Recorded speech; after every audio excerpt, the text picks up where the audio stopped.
Hello, we are up to day 6 of your daily spotlight, shining a light on those patterns and blocks that might be in your way that are keeping you from having a stress-free, joyful, loving yourself life.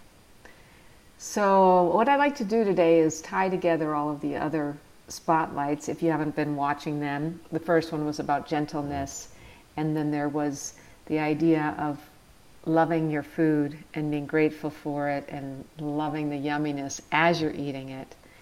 And then there was the idea of being kind to yourself.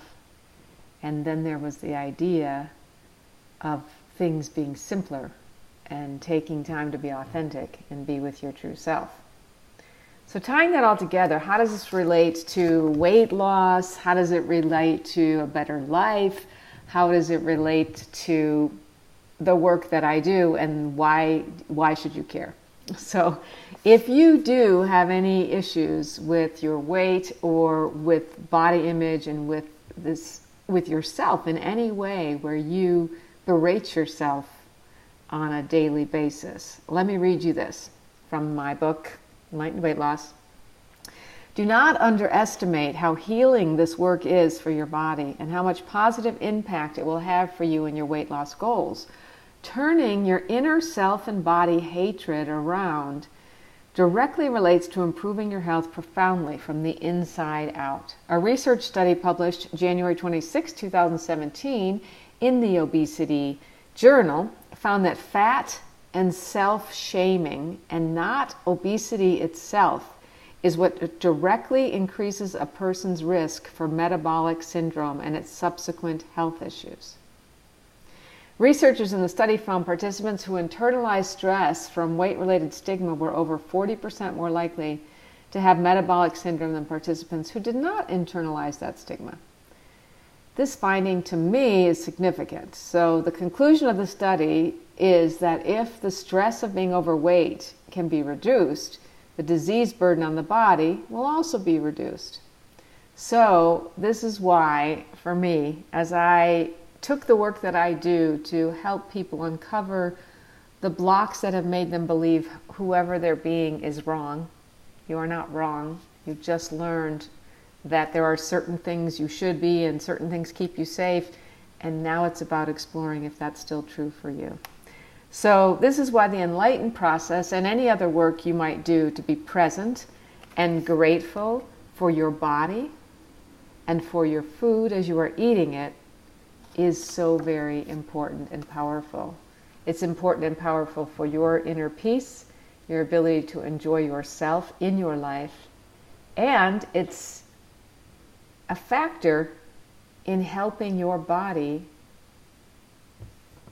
heal from the inside out, reduce your stressors so that your body can naturally find its ideal weight. So I invite you to think about that, and if you're at all interested in finding out more, just PM me and I can tell you the work I do. It's quite fabulous in terms of the power it has to very quickly, in a short amount of time, when you can dive in and be this inner detective, to find these places in you that have you thinking there's something wrong with you. When you can see, oh, I needed that then, I don't need it now, it changes everything. And it's that simple. And I am joyously loving this experience and gift that I have to be able to help you, help people like you, and you, if you want it, to really quickly shift your perspective and come back into self-love and self-enjoyment. So I invite you for the next 24 hours to just pay attention to where you are less than kind to yourself. We talked about that before.